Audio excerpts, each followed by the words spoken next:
The children in our country are being made to be the victim of a situation they are not involved, and then sent to a foster home where they again are reintroduced to trauma of being the odd ball. Our courts are contaminated with young, inexperienced caseworkers and polluted with bribes, high-priced bonuses for speedy adoption of terminated parents, and judges who don't practice law with the Constitution in their sights. This is a problem.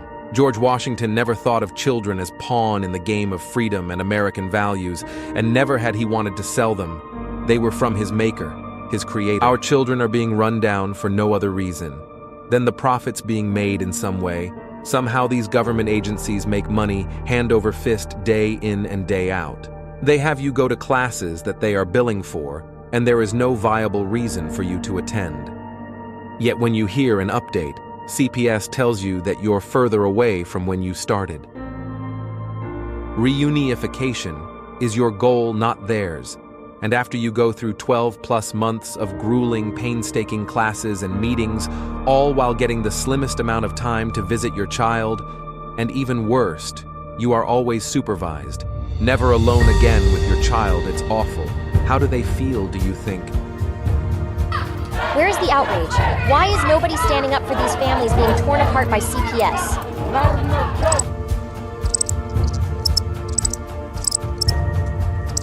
Please don't tell me you're going to put all your bets on this superhero. You grown-ups are supposed to be coming to his rescue. Stop ignoring this problem. There is nothing more I can say to any of you. Please fight CPS and help those who have lost so much they can help themselves.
In the United States, CPS makes upwards of $3 billion per day on trafficking and selling our children. The corruption may start with the caseworker, but goes through the judicial system, passing the governor through the Senate and into the White House. The entire system has a hand in the business known as CPS.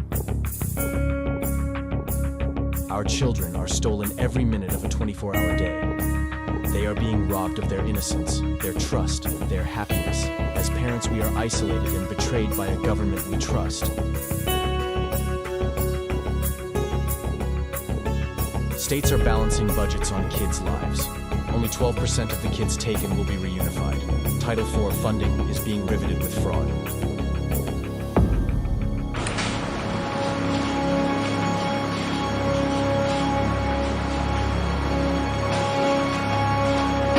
We need to stop CPS. CPS and AbolishCPS.com is leading the way.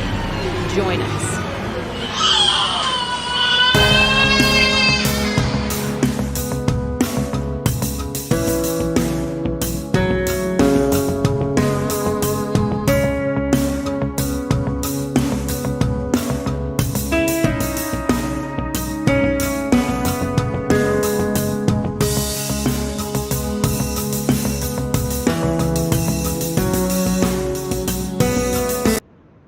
All right, what's up, everybody?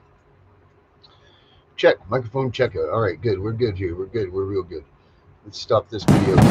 What's up, everybody? Welcome to CPS Victims Hunting Justice. I am your host, CPS Punisher, and we got a lot to do tonight. So bear with me here because there's still a lot of confusion, as you can see, with the little bit of changes that we've implemented and so on.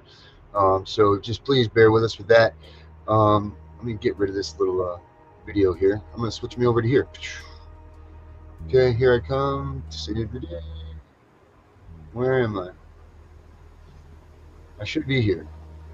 But, I'm going to go back to here. We'll figure it out, right? All right, so still trying to get used to these new things that they've come up with. Hey, don't forget, guys, we have the chat right here. As soon as I can get rid of this damn thing, we have the chat that goes right here. Don't forget to chime in on that with us, because we want your comments and your questions. Let me see. Let me just work on getting out of this thing here. Let me see. Here we come. Screen. Let's see. No, I don't know where the hell. I don't know. I'm trying to pull this here, but I can't seem to freaking do it. Let me see here. Let's get rid of this. Replace, hide. All right, there we go. All right, thank you very much. Technology. So guys, listen. It is very important that we go back to what we were talking about yesterday about the politics of the election that's getting ready to come up. I never realized this, and I never even took thought into what Donald Trump had really done when he was in office in 2020. So what he did was, by authority vested in him, the president, by the Constitution and the laws of the United States of America, it is ordered as follows. Section 1, purpose. Every child deserves a family. Our states and communities have both the legal obligation and privilege to care for our nation's most vulnerable children. It says the best foster care is the one that's not needed. Donald Trump, in this executive order, went through and guidelined out what we needed to have done so that our kids were not taken into DHS custody. See, Trump doesn't want this. He doesn't want our kids being raised by the states. You guys should definitely check out the executive order. It's called the Executive Order on Strengthening the Child Welfare System for America's Children, and it was issued on June 24th, 2020. If you guys want a copy of it, get a hold of me. I will reach out to you, and I will give you guys a copy. Email me here at the CPSV Hunting Justice. We got Herbert back here. Let's see what Herbert has to say. Herbert, how we doing, buddy? Hey, good. How you doing? I'm doing all right. Yeah, we had a little every night, 2 nights in a row now. We've had some sort of mess up here on the computer, but I mean we're breaking through it and we're figuring it out with the new program and everything. But what'd you think of that new video I put up? Oh, it was a very nice video. Yeah, I mean, this is kind of hitting on the realms of what you're trying to do. Like the education of people. Like where does this lie with CPS? What do we got to do to educate these people? How do we got to get our message across? What do we got to do, Herbert? Well, people have to want to learn. It's interesting because I just came across talking to some friends who were going to adopt a puppy dog, and the adoption agency had to come out to the house to check out the condition of the home and everything else before they allow them to adopt the puppy dog. But yet, right, when people have children are born in the hospital, nobody goes in the house to check the house out. Right. Yeah. They don't have a clue what the condition of that house is that the newborn baby is going into. Yeah, that's definitely a good point. I mean, where does that lie? I mean, because now you were talking about overall safety for everybody. Like we're talking about safety for all types of people, for babies that are born first. It's not just a DHS thing. It's just a right and wrong thing. Like you. No, we're talking about safety for. We're talking about safety for children. No, absolutely. Children is. I'm saying, before it was, how do we keep CPS out? But now you're talking. No, I'm saying how do we keep CPS out? Right. But I was just bringing that up as an example of how they put more emphasis on the puppy dog for checking the safety of the children than two people having a child at the hospital. And they go home. nobody is investigating the condition of the home. They don't care. Right, they're just letting the young couple traipse on out of the hospital, and they're just go wherever they go. Yes, that's right. But you're not going to do that. You're not going to do that if you adopt a puppy dog. Not going to happen. If you go to an adoption agency. I do know that they check the car seats. I know that that's a new thing now, that they make sure that the car seats are all checked out, and that those things are made to be safe for the young one, everything's legit. That's very true. At the hospital, they do that. They walk out and they want to see the condition of the car seat, the whole 9 yards. You're 100% correct. Right. So I mean, at least that's a start, right? Like that's the beginning of that. But what happens when the car drives away? And how do we know? When CPS comes, how do these parents know? Like these things that maybe they weren't taught right to know that they need the little electric covers on the outlets, for the baby not to put their fingers in. Maybe people don't know that they need to have the fences up on their on the gates, on top of the stairs and everything, because the little baby will go up. I mean, but how do you know? You can't come in now and penalize the parent for having these things when you never told them before, right? No, because they're going to say the responsibility of that is up to the parents. The parents should know there should be devices to put in the socket. There should be, if you have a staircase, you should have a gate so the child doesn't fall down the staircase. Or if you have a pool, you should have railings around the pool. But there should be a playbook. I believe that the hospitals and medical places, they really need to sit down with would-be parents or the newbie parents and explain everything to them to help them avoid being a target of CPS. Right. Like a lot of people fall into I bet most of your guests and people listening have issues with CPS, and if they had known better, they would have done better. Yeah, I love that. I love that saying. If you know better, you would have done better, and that's it. Exactly. That's what you're trying to do. That's what you're trying to do now, is reach out and educate these. Because see, the people that are watching us, they've already gone past the Herbert zone. You know what I mean? Like if you're in the system, I can't advise you. Once you're part of CPS, there's nothing I can advise you of. My thing is to try to help you avoid CPS. Right. Yeah. No. That's it. So how do we make that appeal or that outreach to these parents that are going to say,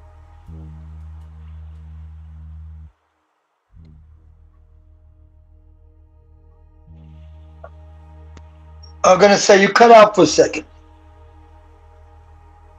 Hello? Hello? Hello? Hello? Herbert, here I am. Yes. Okay. Right. Okay. Now, I'll give you an example. Nobody would think twice about this. To have a child that's 10, 11, 12 years old to babysit their siblings, right? Right. Okay. But if a child is required to do the majority of the parenting for the younger siblings, it could lead to child neglect charges with CPS. Okay. A child required to parent their siblings full-time is not able to grow and be a normal child. Right. They're also often under a lot of stress that can cause physical and mental health problems. Yeah. Now, that's a target for CPS. But I bet everybody listening to me would say, oh my God, I have my daughter, she watches when we go out to the store or whatever. She's 11 years old, she's 12 years old. That is a target for CPS. Yeah. So, but I mean, how does that I'm not happen? saying don't do it, but you can't make it, okay, I'm not saying don't do it from time to time, but you can't make it a full-time thing where you're having that child watching their siblings. But what if we Because you're making yourself a target. Right, but what if we take it a step further and say, you don't tell anybody that your child is watching your kids? Then you're good. Yeah, well, you're good. If nobody knows you watch, kids are being watched, then you're good. Right. Well, that's it. So but, if you don't tell anybody, yeah, then nobody has a way. Nobody knows. No. Nobody knows. Right. Nobody knows. And if the child answers the phone and doesn't say my parents are not home, nobody knows. But if there's a fire that breaks out and the fire department gets there and they got to clear out the house, the fire department knows. Right. And good for that kid for knowing what to do to get out of CPS. I mean, get out of the fire. But what I'm saying is this. Oh, they'll get the kid out of the fire, but the parents are going to be on radar for CPS. Right, of course. But here's the thing. We used to know, like I taught my kids, or my daughter, my oldest daughter, who's a matter of fact, she's here tonight with me, but she knew if someone ever called the house, because she was alive during the house phone era, because, kids don't know so much. No one really calls to see if you're at home now. They call you get your personal cell phone. But when you had a house phone and you answered that house phone, the number one thing your kids did was they said that your parents were in the bathroom. You were taught as a child, and then and beyond from people that had phones in the house. You never said that you were alone in the house. You always said that your parents are taking a shower or things like that, because you didn't want to alert a stranger to the fact that you had, you were there by yourself as a kid. Because listen, when I was a kid, we were alone all the time. Our parents worked, they went to the store, they did this, they that. I mean, probably same with you too. You know what I mean? Yeah, but he was older than me, and there was, it was nothing for us to be home on a Friday night, up until midnight when my parents came home from working at the commissary, and we would be home. My brother would be watching me. I was 4, he was 10, and that was acceptable. And the doors were locked. Yeah, but Darren, I'm trying to focus on nowadays. I'm not talking about before here's what I'm trying to. The example I'm trying to give you. Every car has a headrest behind it, right? Okay. Every vehicle has a 3-point safety strap that you have to put on your safety belt.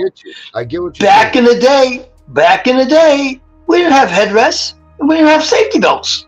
So my point is how do you get people back to that mentality? Because that was second nature when we were doing this. So CPS issues weren't an issue then, because you already knew what the defense was.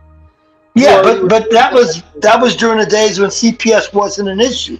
Now they're becoming an issue. Now when a doctor says a child needs a certain medication, you can't say, well, I'm not going to give that medication. I don't believe in that.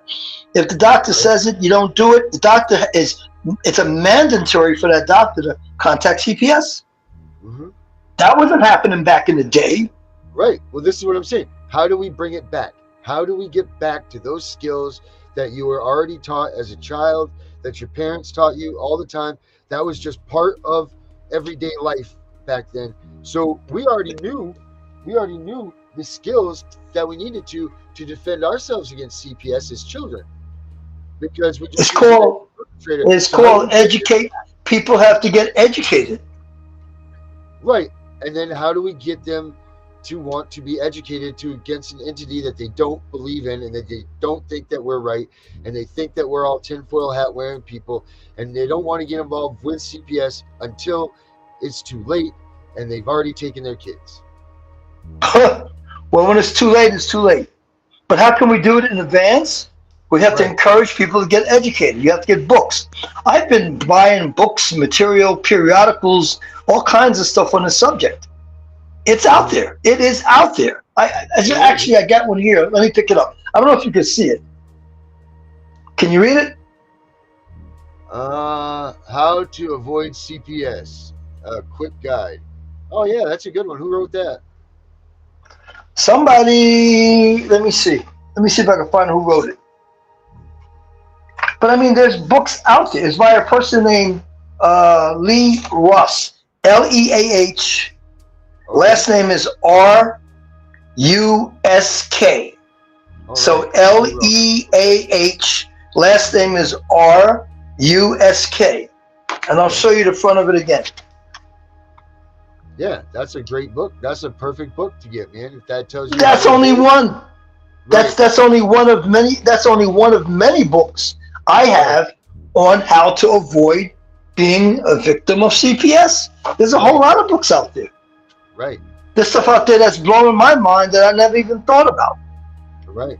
Well, Herbert, that we do every day with children, and we never think about it. I mean, you know, just recently in Lake Havasu, a little baby, I think 4 months old, died from heat exhaustion. Oh boy, that's CPS. I mean, they didn't properly take care of the child.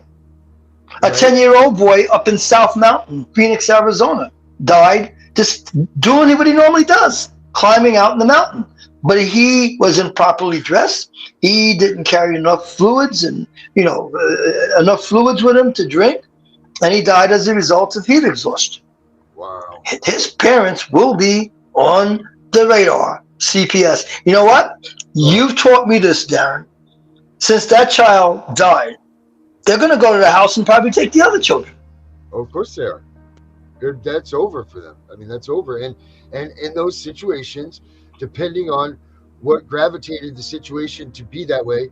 Now, we understand that things happen, but what got them, what caused that death? Like if the kid had an asthma attack. I'm going to tell you what caused the death. It happens out here every day. Probably as I'm speaking now, somebody's being helicoptered to the hospital because of dehydration. And it's usually people from other states. People living here, we know how to handle this heat. But people coming in from other states, it's 113 degrees. But they're not feeling 113 because we have a dry heat. So they figure they could walk out with one bottle of water. They could go up to the top of the mountain, hike up there, and hike back down. Once you start feeling thirsty, it's too late. You can't drink enough water. You have to go to the hospital and get an IV. Yep, you're absolutely right about that. You'll never catch up on it. So back to the child that died, the one that went up into the mountains that was 10 years old. Chances are his parents didn't even know he went hiking by himself, or he went with his friends or whatever. But CPS will be knocking at their door. That's what you have taught me. Yeah, they're coming. And they don't seem, what's odd to me in the state of Maine anyway, is the kids, which we have an unruly amount of kids dying in the care of CPS, and Vinny can back me up against this one here. But it seems to me that these kids that are dying are having 30 and 40 and 50 reports made on them. Oh yeah, most definitely. And then it gets to the point that they are, the inevitable happens and nothing. But yet they get parents like us that, you didn't, there was nothing really that was so, detrimental or anything at all to the child. CPS is right there at your front door the next morning, 7 o'clock. Wanted to see the kid, wanted to take the kid, all this stuff, for nothing that had to do with anything involving anywhere near, a homestead or whatever. So the problem is, or not the problem, but the question is, what are they hiding, or why are they not going after these kids that are really being called in on, and they're just kind of putting them off to the side? What is that all about, I wonder? Because they really don't care. We used to call it on Miss G's show, she called it damaged goods. Nobody wants damaged goods, like a kid that's been really abused, a kid that has big time emotional scars, which all of them will have these emotional scars. There's no doubt about it. Just the trauma of being removed from their home, whether they were abused or not, is enough to send them into this whole traumatic mindset and just turn evil to them. Well, you see, I'm glad you brought that up because that's going to be part of my next study after Avoid CPS. My next study is going to be on when a child is taken away from a home, okay, that's really, it was a minor thing going on, but the child was taken away. The child, if it's not placed, the child ends up in a group home, which now there's going to be a bigger problem. Right. Worse than what it was when it was with their parents. Yep. And CPS doesn't do anything about the group home? I don't get that. I'm not connecting the dots on all this. You're taking a child out because something happened in the home. So you take the child away. And then you put the child with a placement, foster. But if you can't do foster, you end up putting the child in a group home. Now the child's really getting jacked up. And meanwhile, back at the ranch, mom and dad is trying to fight CPS. Right. I don't have one book or periodical about fighting CPS. I have nothing, absolutely nothing on fighting CPS. But I have numerous books on how to avoid CPS. Right. Well, I mean, that's the thing, Herbert. We are in that mindset now. We are in the let's prevent this stuff from happening. I know Mandy and Martin were here. I don't know where they went because they definitely would be able to put their 2 cents in. And now Vinny, we just lost Vinny here. I don't know where they went, but let's take a look here. Let me see if I can pull up. Well, did you know that I'm writing a book right now, and that's what this pertains to. Is it's a comprehensive guide to how-tos, just like what you're asking for. Let me see if I can pull it up on the screen here for you. Might be able to show you it. Show you what I'm talking about here.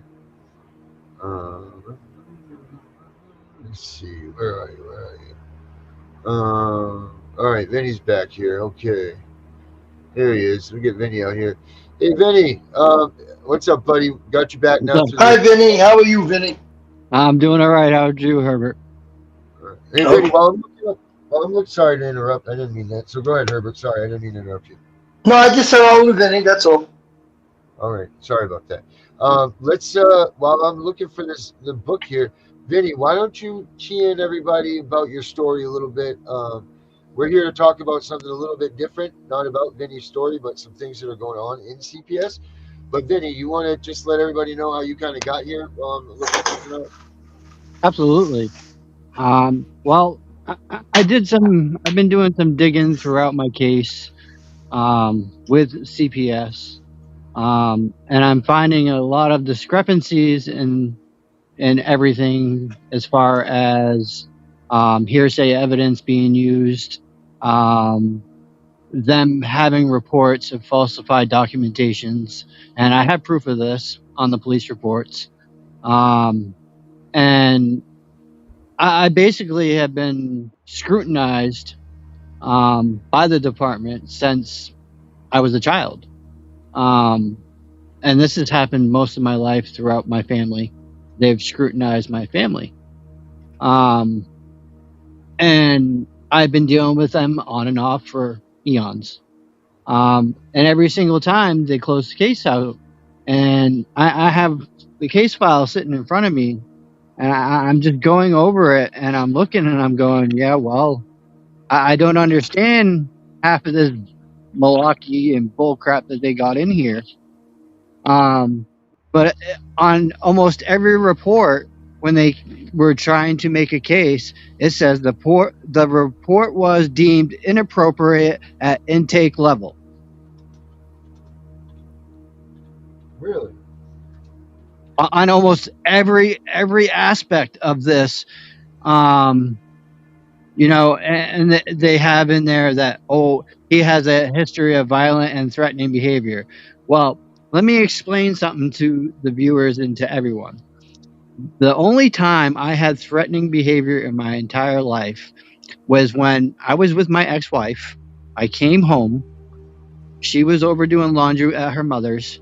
And I came home to my house from work. no lights, and my roommates dealing drugs out of my kitchen. And it was the only light in the house. They had taken all of my light bulbs, everything.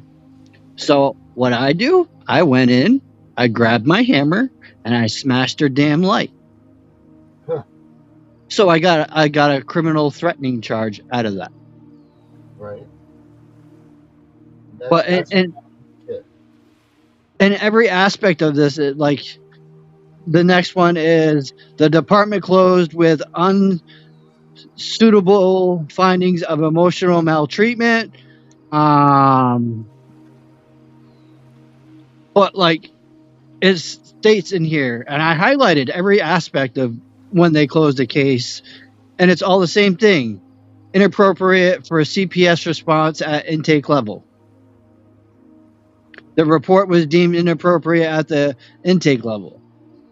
Deemed inappropriate for CPS. I mean, these are in all the reports. So what makes them right? So why do they keep continuing on? If they say that they're not going to be, if there's no reason for them to be in your life, then why are they? And then there's the other thing, Herbert. Here's the other part of this pie: is you might be able to avoid CPS. You might get away with it once, but they're going to hit you on some other aspect. Like once they get there, once they try you. So let's say CPS comes to your door, you pull up some Herbert foo. You know, you get out there, you do Herbert foo. You know, and you're like, nope, you don't have a warrant. Nope, you're not coming in. Nope, not talking to you, kid. You know, Miranda, all this. You give them all that stuff. Well, now they come back from a different angle, or by now they've done a little more digging on you, because what they do is if they can't hit you on that first wave, they're going to go back and dig something up until they do get you something or somewhere in their paperwork that this does work and stick to you. Okay, so let me see if I can address that this way, as an analogy. Yeah. You can look in your house and say, I don't have ants. Put down a piece of hard candy on the floor. The next morning, you're going to see all kinds of ants. Okay. So what I'm trying to say is that if you see one ant, just one ant, you have ants. So when CPS comes one time, they're in your life now. Right. They're in your life. If they come one time, just one time for something simple, they're on you. They're like ants. But see, this also goes back to the topic of, you know how they do this is through Katahdin. Right. Through what? I'm sorry. Yeah, check this out, Herbert. Wait till you hear this. They have a program that they're supposed to be using when the initial intake is on the phone call. It's called an AI system, Katahdin. Okay. This Katahdin program is only supposed to be used at the intake phone call. That is it. They are using Katahdin throughout the entire process, all through. How would a person get involved with Katahdin in the first place?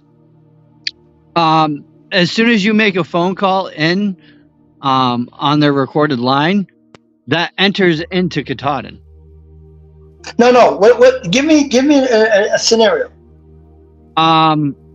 Say CPS comes knocking at your door. They're doing an investigation. Okay. They enter that information in. And this system is failing because of what they are doing. And it is causing so much backlog in their system that it's repeating the same file over and over and over again.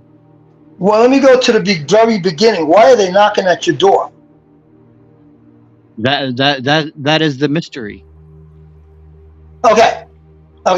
Are you aware that it's a law now? It happened within the last few months that if your neighbor forcefully reports you to CPS is unfounded, that they will be charged with a misdemeanor. That's good. No, I was not aware of that.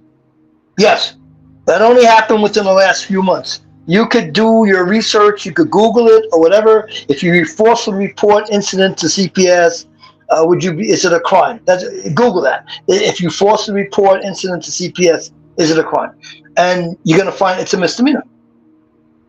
So my question is, if I have children at my house, why? First of all, why is CPS knocking on my door? There's got to be a reason.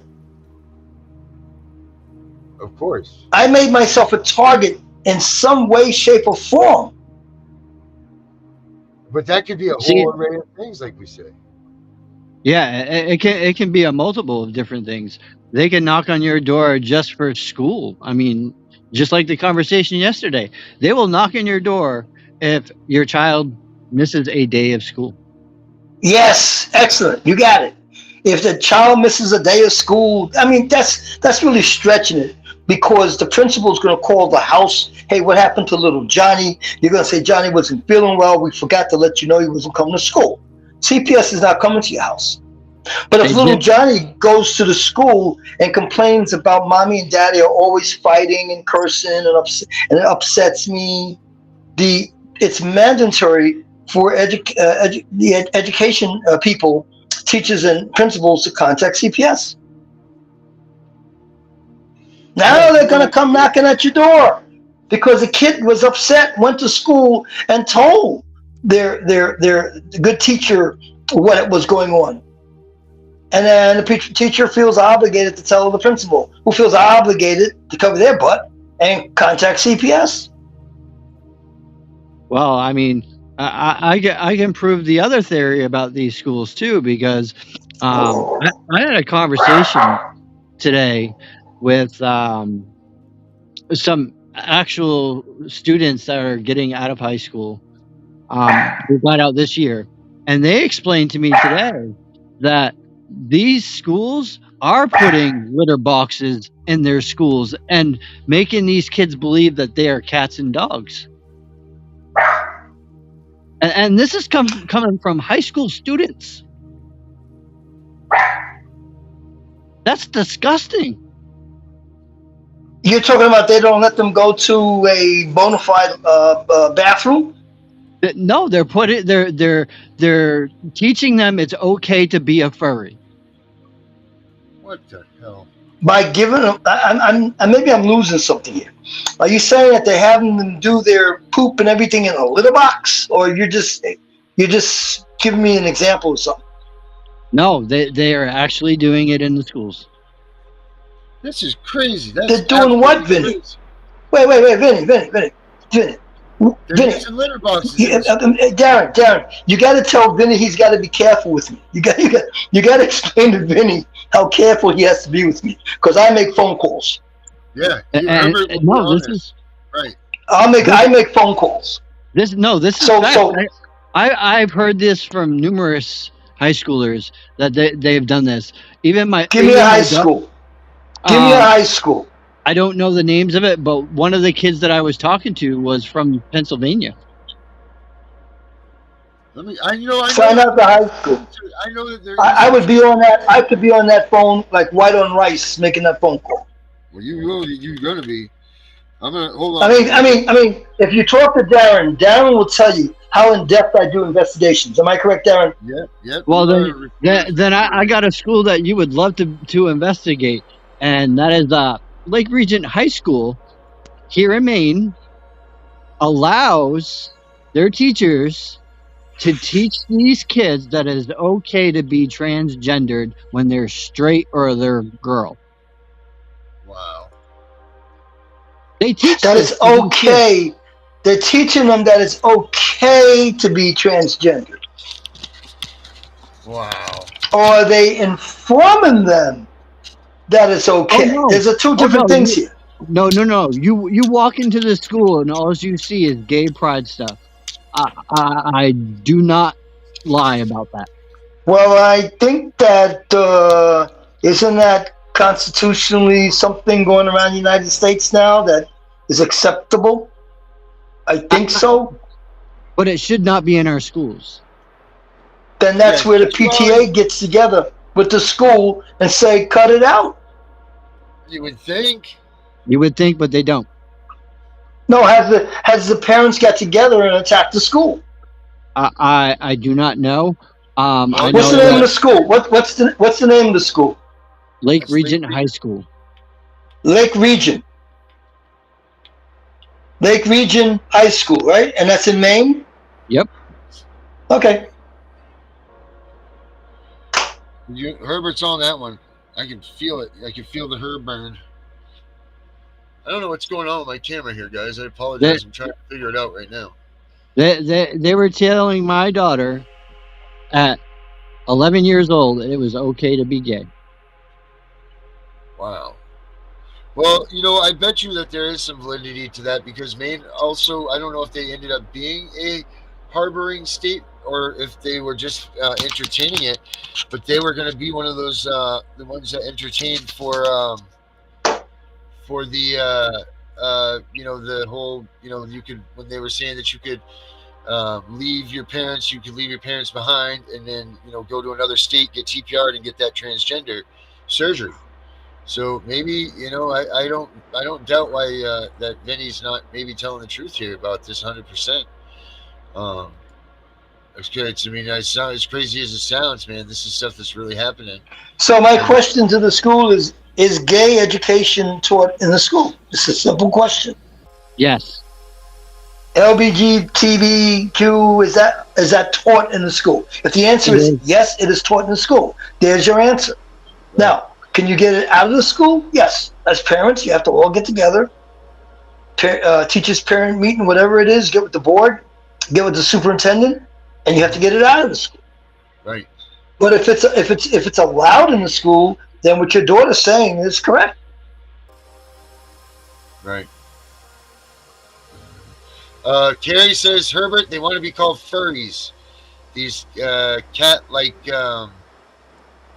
let's see here. Hey, Carrie, how are you too? We haven't seen you in a minute. I'm glad that you're here with us. Thank you for showing up. She says, Herbert, they want to be called furries. And then she says, they let it happen so the kids don't just focus on being furries. If they accept them as furries, then they move on from the issue and work on schoolwork. So you're saying that they use that as a tool to not focus, Carrie? I don't know. I think she's talking about the term fur babies. I know I've heard that term before. They try to refer to them as fur babies. I was talking to somebody else already about our military. That our military is now being consisted of a lot of recruits that are going in. They're fur babies. Oh, I've heard that term. Wow, Carrie, can you come on? Yeah, right. Carrie's going to come on with us. Carrie, I'm going to send you the link right now. You know what? I'm just going to plop it on right here for you. I'm just going to put it right here. And, if we got, I don't, if anybody else has, my middle son just graduated and he says it is bad in the high school, she says. Wow. So to that person, let me ask that person, you could type it back to Darren. Is it part of the curriculum for that to be taught in your son's school?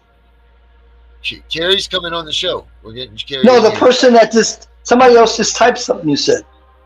No, that was Carrie. It was. That's Carrie. Oh. Yeah. Oh, okay. We're getting her in here to talk to us here right now. All right. Let's see. Okay. All right. Yeah. Peace. Yeah, because even CPS was referring to my daughter as Trixie. Now, you all know what the meaning Trixie means, right? Of course. You see me shaking my head? Yeah. You see me shaking my head? I'm not okay with that. You know dang well what Trixie is, right? Exactly. No, I don't know what Trixie is. I don't know. Right. I already got in trouble. Listen to this. I already got in trouble one time with a guy saying to another woman that was near me, hey, you know how you could tell a real redhead? I'm like, by looking at her head. Did she dye her hair or not dye her hair? He said, oh, no. You can always tell a redhead. I don't know what the guy's talking about. Right. I'm looking at her head, and I'm saying she looks like her hair is true blue red right down to the roots of her head. I'm looking at her head. Then the girl got upset with me. I said, well, you're getting upset with me. I said, the guy says, You know how you could tell a true redhead? Ha! Yeah, by looking at the hair. He was talking about something else, and I totally didn't get it. Yeah, it went over your head. Totally went over my head. All right, so you're old fashioned. You're getting old. No, it's not old fashioned. It depends on what group of people you run with. Well, you're under the all right, okay. Okay, I don't deal with reds, blondes, brunettes, strawberries. I don't deal with all that. I didn't even know what a strawberry head was. I found that out. It's a derivative of a redhead. Right. That's funny as hell. So we're waiting for Carrie. I just sent Carrie the email. I tell you something, Vinny. When I was in the department and we got a call of a description of an individual, they would say that the person's a dirty blonde. I'm like, okay, is he white, black, Hispanic, Chinese? No, he's a dirty blonde. What the hell is a dirty blonde? So what's the answer? It's a person that doesn't play fair with yellow hair? Well, no, they stopped doing that now. They stop when they give descriptions. They give full descriptions. They don't just say, redhead, strawberry head, blonde, dirty blonde. Give a description. What is the person's complexion? What's their size? What are they wearing? Be specific. I see. But regardless, okay, so we just sorry about that, and I let it drift off too. We're waiting for Carrie to come on because she's going to explain some of the things that have happened to her son in school. And I just can't believe this, that they really do this.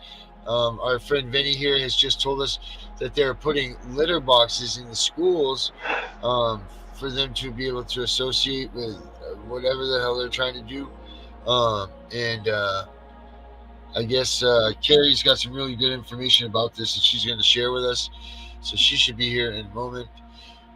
So no one run away. Actually, you know what, guys? For the first time in a long time, let's do a quick commercial break. Let's take a 2-minute commercial break. We'll be right back. How's that sound? Sounds good. All right. Okay. We'll be right back, guys. Give us 2 minutes, and if I can get down to these commercial breaks here, give us 2 minutes, and we'll be right back with you guys. Stay tuned for this upcoming stuff. It's going to be good. Who has been torn away from their security blanket, their parents, the ones who stopped the boogeyman from terrorizing the nights and curing their boo-boos when they scrape their knees. Now just imagine how they mightest feel when the CPS meant to protect them tears them away from their supposed abusers and places them with strangers who have zero comforting skills. They need to be calm. They are confused, lost, panicked, and needing their parents, but CPS took them away for the purpose of saving them. The kids don't even know why, and they are told that the parents they attach to no longer want them. What do you think that does? Do you think that this is how protecting children is supposed to look? Abolish CPS.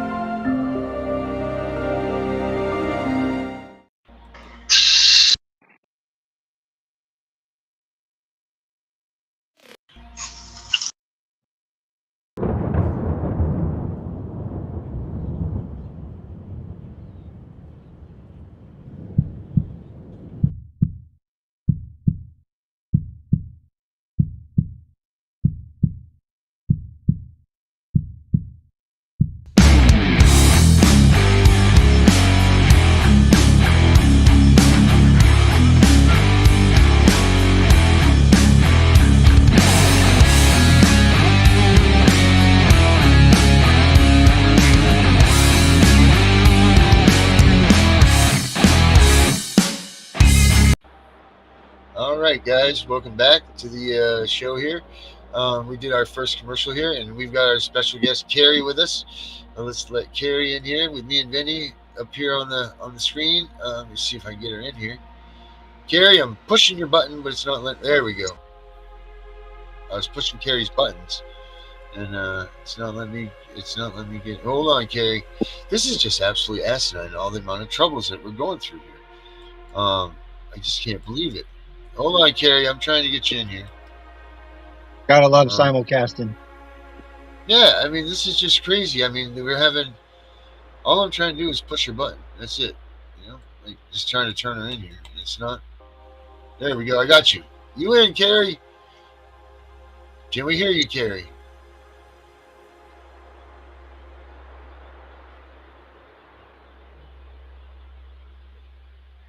I don't hear Carrie, Vinny. Do you hear Carrie, Vinny? No, I don't hear her either. Oh, man. Hey, Carrie. Carrie's here. We want to hear what. Hey, Vinny, check this out. I made a couple new designs, man. So I'm trying to put together a couple of things.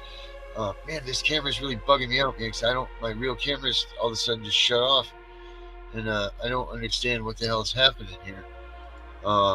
This camera's real dark and it's not doing what it's supposed to, and I don't even know it's picking up my audio, but something is, so that's good. At least you guys can hear me. But check this out. I designed a new ribbon. You know how like everybody has these ribbons for their cars and all that stuff? Well, this one I've designed for CPS, man. It says support not removal, I believe it says. Yeah. Support not removal. And it's it's to support abolishing CPS. Oh, I'm sorry. That's right. Support, not separation. And it's got the little logo that I did for terminating parental rights down here on the bottom with the handprints and the little family up here. And it also says abolish CPS on the inside of it.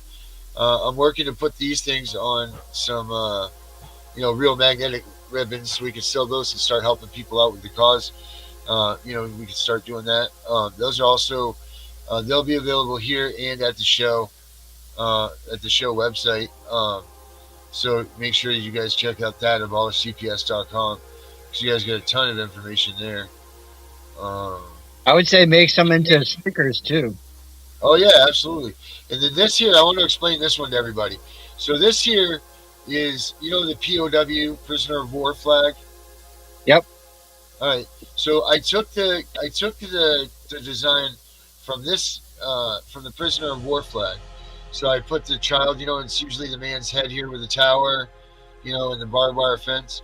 But for this, I took the child, I put him here with the family home, with, like the family sitting there, and then the separation of this child from his family. And it says TPR, which is terminate parental rights. And then TFF I came up with, and that meant terminate family forever. So terminate parental rights, terminate family forever. Reunification, not termination. And then right there on the let me see here, hold on a second, I don't want to quote my own things wrong, but it says we did not agree, and that goes along, like I said, with my the red the red terminate parental rights one. Let me see if I can find it here. I don't have it up here, so I'll make sure that I show that one to you guys too, because that's a good one. I might even be able to pull it up right now while we wait to see if Carrie gets back in here with us. I also had. What's that? I think she didn't get her sound enabled right. Yeah, I mean that definitely was the underlying issue for the show. If she opens it in Chrome, it will work better. It will allow it. Oh yeah, try that, Carrie, if you're listening. Try to open it in Chrome. Maybe if you opened it, maybe Safari, or did it with some sort of Apple something. Maybe that's what caused the problem. Let me see here. Trying to find it. Oh yeah, it's funny to. So Vinny, let's go back to while we wait for all of this for Herbert and Carrie, and there's Herbert. Herbert's back. Let's talk about the intake process. Let's talk about what's going on with this Katahdin program while we wait for Carrie to come back. Explain to me a little bit more about Katahdin and what are they trying to do with that? It's basically an artificial intelligence. It's an AI. It just came out not too long ago to replace their old system. And at the intake level, they're supposed to use it only when someone makes a phone call on you. So if someone reports you to CPS, they're supposed to use Katahdin, so it sends out that intake to the worker. Okay. Now they're taking it and using it as a database. So they're collecting all this information on you and they're putting it in this AI. Okay. So this AI is learning everything on this case and slowly repeating the same stuff over and over again. Okay. So they're not. It's not updating itself to the case. It's actually just adding more information of the same. So in essence, the caseworker or whoever looks at these reports is seeing no change. They're not seeing anything that's relevant to them getting reunification. Right. Because all they're seeing is the same. They're seeing the same situation go over and over and over.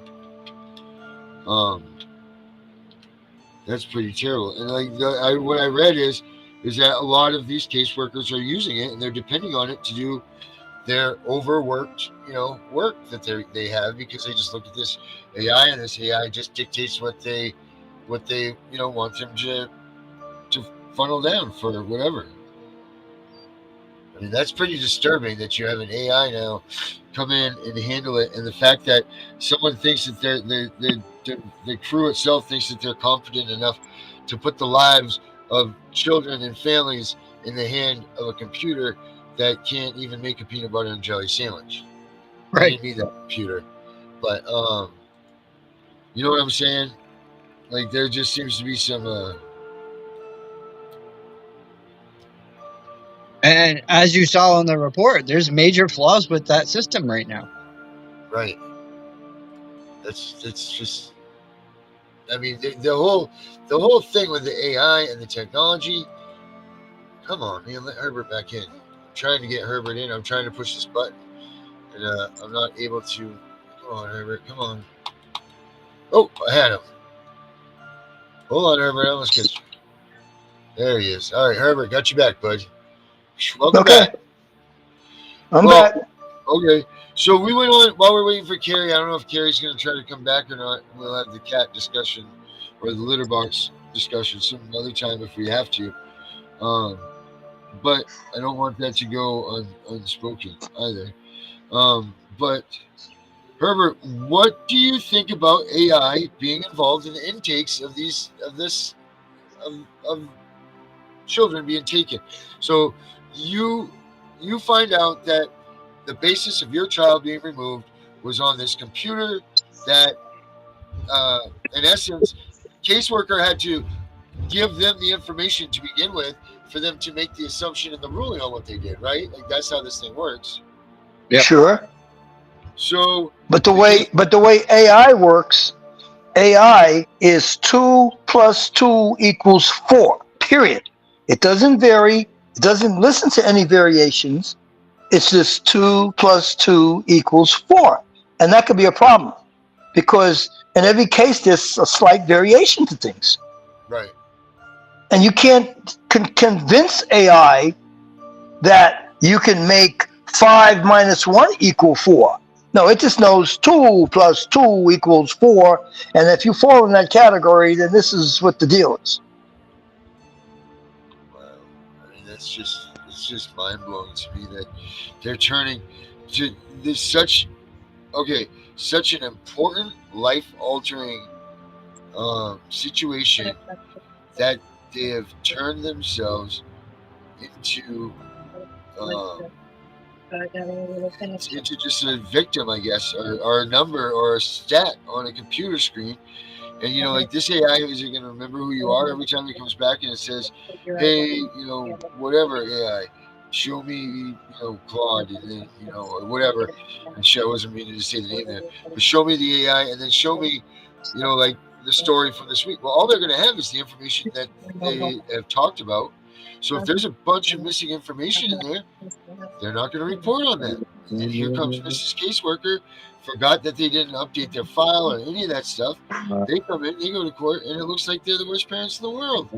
Now what do we do? What do we do? Well, from listening to your show, if everything was AI, including the court system, the judge, and everything would work out a whole lot better because there's nobody being subjective. Everything will be exactly objective. Right.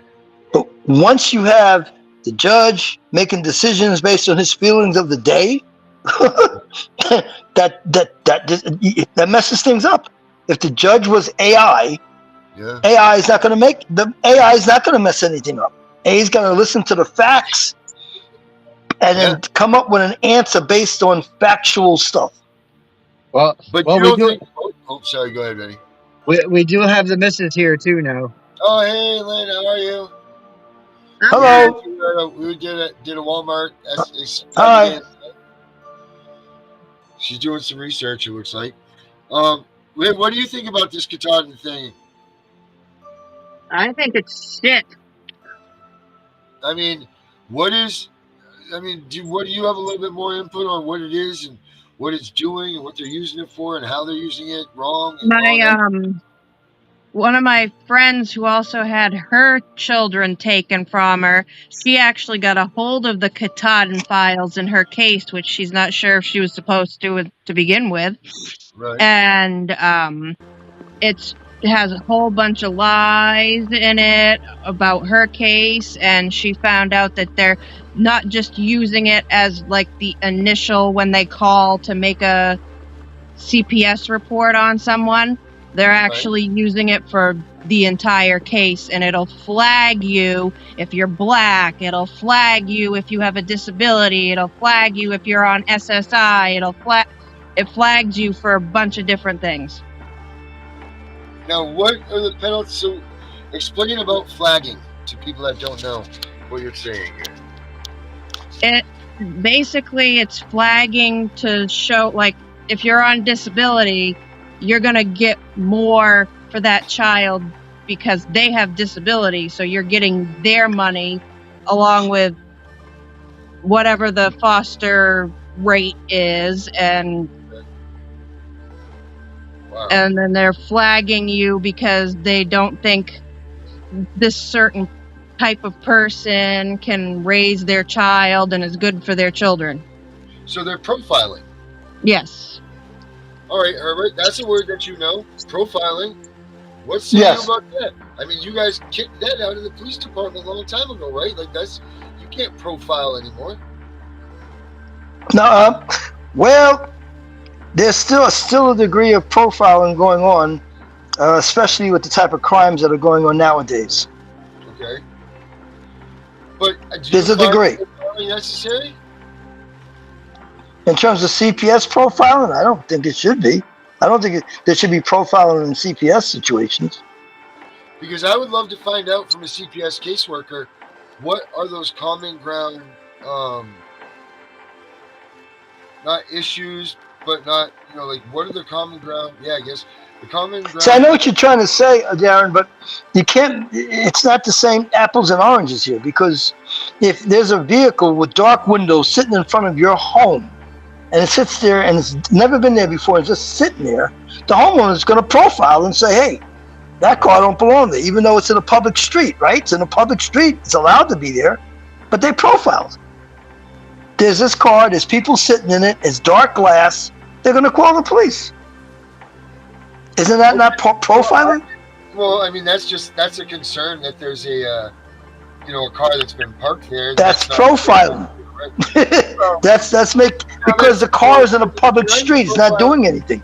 When I hear profiling, I think of, and I don't mean this, I'm not disrespecting any people that are out there that are listening and watching the show. I appreciate you guys watching it. I am by far not a racist or anything. But if you were sitting there and you're like, hey, 2 black guys or 2 white guys or 2 Chinese dudes or 2, and then they go on, I mean, they are what they are. But when you get into, they look like they do drugs, or they're gang members, or they're this or that because they're wearing backwards hats and wearing red. That doesn't. But in their eyes, they're pushing that element of this is part of this profile that we put together. No.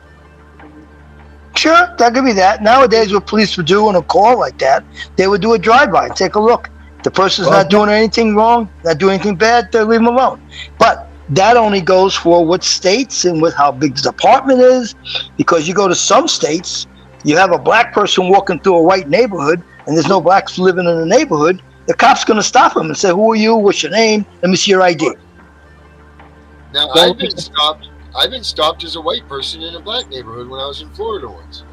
And Yeah, well, because I was they stopped profiled for you. safety. Right, and he stopped me for my safety. Okay, so let's get back to CPS now. With CPS, something develops the profile. Yep. right. But they still flag you even if you have medical illnesses like depression, anxiety, anything mental or emotional, they flag you for. Yes, I can see that. Based on my readings, I can see that. And they They can use it flag you, against you. but I'm agreeing with you. But something has to precede that. Something has to have happened just before that. Does it when you throw in profiling?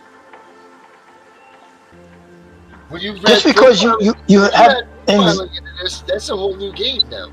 You've brought a whole another level to what CPS is doing and how they're doing it. Because now they might say black people smoke more blunts than white people, or things like along those lines. They're going to start to influence their decision-making skills and what they do with the traditions and the normalcies of each ethnic group.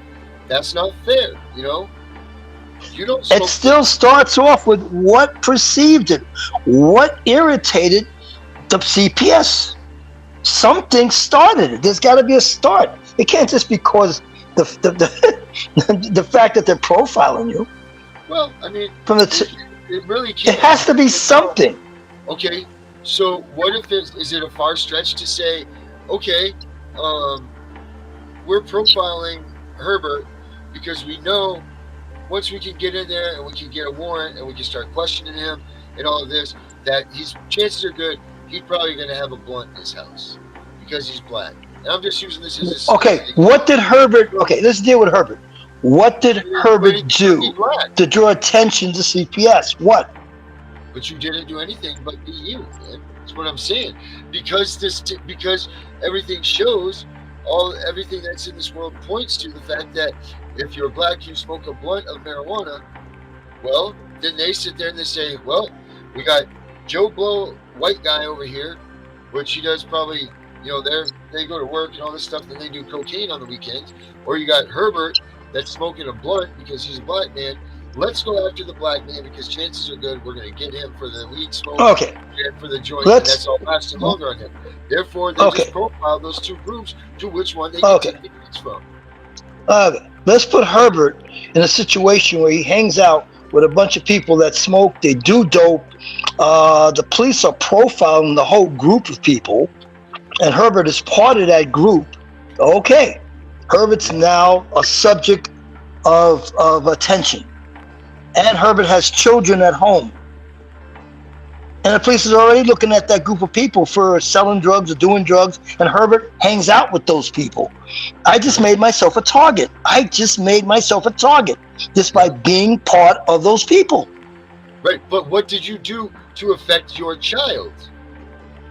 Just being a part of that group of people. Okay, that's fair. That made me a target. That made me the target right there. Because they know I have children at home. So now what we're saying is that they're preemptively selecting people based on race, color, and who they hang out with.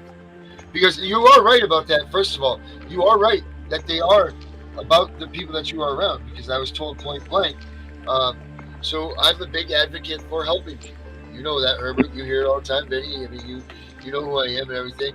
So I don't necessarily always get, I'm not getting the cream of the crop, stand up Mr. Citizen of the United States here. I'm getting people that need help, that are seeking me for help in one way or the other. So I've gotten seen with these people with me. I might have just picked them up from a methadone clinic, or I might have picked them up from, they were at a substance abuse class or whatever. But you're right. Now I'm just as guilty because I get seen in this car with, Joe Blow, that's a known whatever. And now CPS sees me. They see me with Joe Blow. The cops see me with Joe Blow. And now Darren is under investigation because he's with Joe Blow. In reality, all I'm doing is helping this poor guy get a ride from his substance abuse class to his methadone clinic and then to home safely and on time. But Yeah, and you didn't know that this person is he's being investigated for an armed robbery, for example. right, And the police are watching him. They're watching him, and you pick him up. Now they're watching him go with you, yeah, and you don't even know the guy has a record. correct. You know nothing about it at all. Nope. You know, He has fleas, and the dog catcher's coming after him and you. yeah, all because you're just right there at that moment in time. Well, think about, without using names, I'm not going to use names, but just think about the dynamic duel down in Florida. All right? Remember she made a purchase of marijuana? Yep. The husband gets in a car. They both get arrested for having their marijuana. The husband opens his mouth and says, oh, I got to get somebody to take care of my kids or whatever. Yeah. When he did that, he advised the authorities that he has children at home. Right. He invited CPS into his life. Right. You're absolutely right. Yep. If he didn't say anything about, if they would have just got arrested and let go within an hour, it would have been fine. But no, he had to open his mouth and say, oh, I got children at home. I can't leave them at home and blah, blah, blah, blah. Okay, I have underage children at home. He opened his mouth up and all of a sudden, bada bing, bada boom, CPS was invited. He invited CPS into his life. You guys got to read what Lynn posted in here. It says that the program also tells them whether or not to reunify with the family or not. Oh, wow. Got it. That's the AI program. So what we need to do with that is we need to get somebody to get a hold of that and then have it go in our favor as the parents. Exactly. You know, but let's, Herbert. Oh shoot, I just lost it. Damn it! What was it I was going to say to you? So that begs to the next question. Back to where you were just saying, should parents, when they get arrested, because I'm going to go ahead and tell you from my experiences, and you have way more experience than I. The first thing you usually probably hear out of someone's mouth when they get arrested is, my kids are at home, I gotta go, you know, because whether they're trying to use that to get out of getting a ticket or if they're trying to, you know, move along. But I would imagine probably at least 60% of the people that you catch probably say, oh, I gotta get home to my kids, right? Like that's probably what you say. That'd be like an excuse. Right, so here we go. Here's one of the things that parents need to know. Stop telling the cops when you're pulled over that your kids are at home. Now, this is something that I would have never thought of. I don't know who else would have thought of, but you just hit the nail on the head with that one. Don't tell the cops your kids are home alone, because the cops are the ones that right. Control, whether to mandate or not. Use that one. That's right. Before you're going to jail overnight, shut your mouth. When you get to jail, call your mother, call someone, let them know that you're in jail and you can't get to your kids. But don't tell the police officer, because the next thing you know, you're in the worst place for you to be in is when you're in a CPS investigation is in jail, because you can't do a damn thing. You can't find anybody to fight for you. You don't get the freedoms to move around. You don't, you know. So yeah, man, that's a good one, Herbert, right there. I really like that. It's not like it. But that's all part of. You don't get any freedoms when you're in jail because they're still monitoring your phone calls and listening in as well. Right. Yeah. No, you don't want to be in jail when you get that done. When you're trying to fight CPS, that's for sure. But yeah. All right, guys. But if you talk in a manner that people understand what you're talking about, and the person listening don't know what you're talking about, then there's a way of talking with people listening. Right.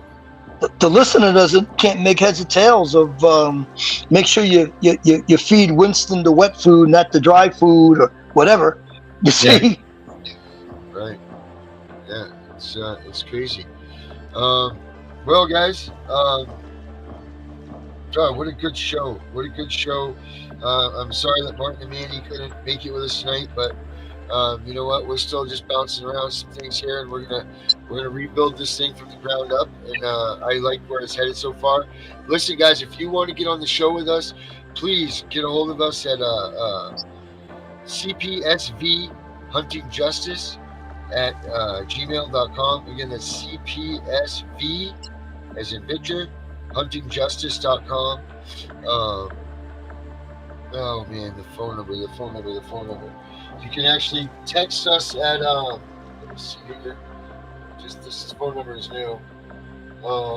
Let's see here. Phone number is 571-494-8133. And somehow I'm going to try to link that onto the show so we can start doing call-ins of the show. So that's going to be that's the Abolish CPS official hotline number right there. So, guys, write that down. If you need to reach out to me or, one of us or Herbert or whomever else it may be that's with us, go ahead and call that number and it will be directed appropriately and accordingly. And then, like I said, I'm trying to set that up so we can start doing call-ins on shows. We have a lot of cool things coming up that we need to start paying attention for. We're gonna, like I said, we're changing things up a little bit, so just bear with us while we're doing that. Vinny, how about some last words from you, bud? All I'm going to say is keep fighting for your kids because they're the lifeline of your life. All right, man. I like that. Does Mama want to get in there and do anything, or is she off for the eve? Does she want to say some last words?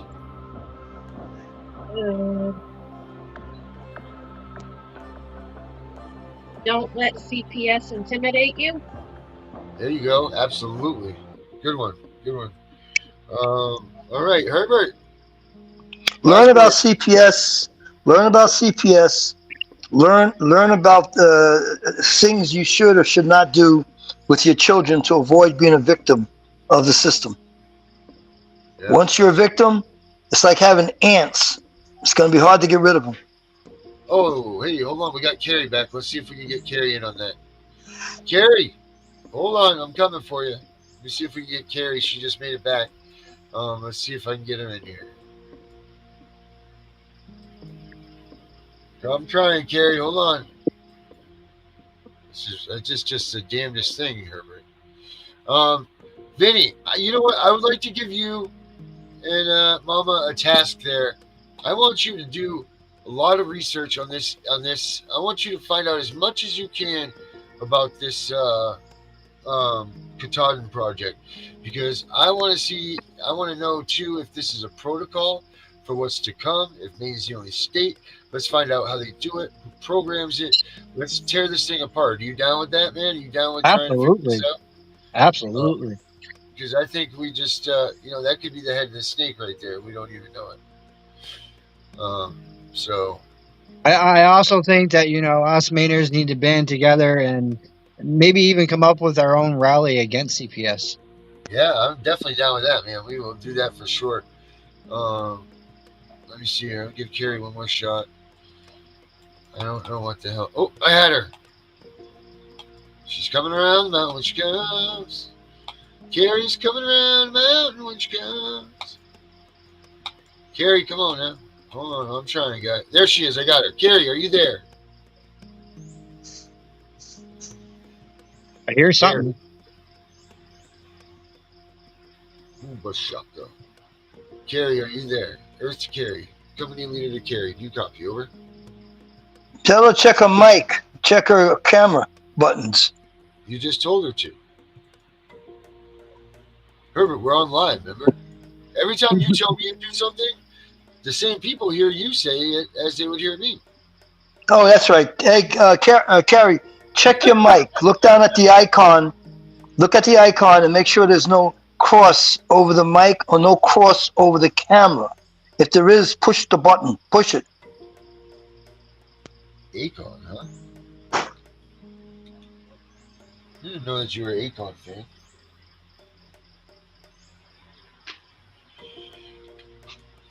What do we got? Carrie, are you coming on? No, doesn't sound like Carrie's getting in here. Well, you know what, guys? I will work with Carrie.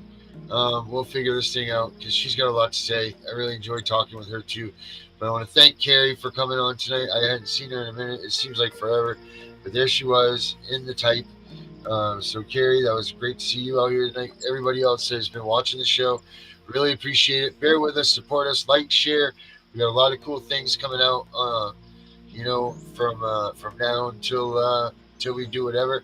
Vinny, I really like your idea about coming up with a protest right here in the state of Maine. Whether we do a bike ride, whether we do, whatever the hell we do, we're gonna do something though. Maybe we'll even get Herbert to come out here from Arizona and help us with it. I don't know. We'll see. We'll figure it out. Guys, I'm the CPS Punisher.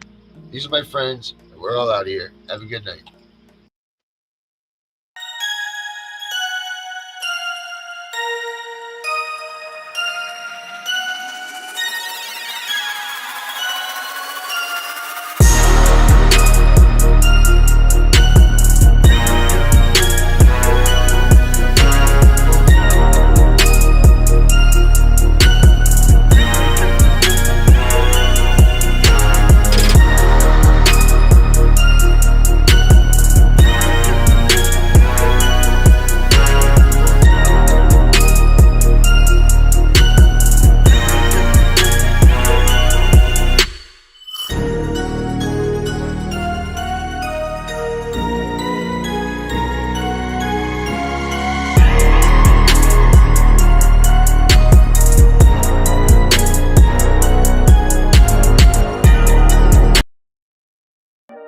And I am here to share an important message with you.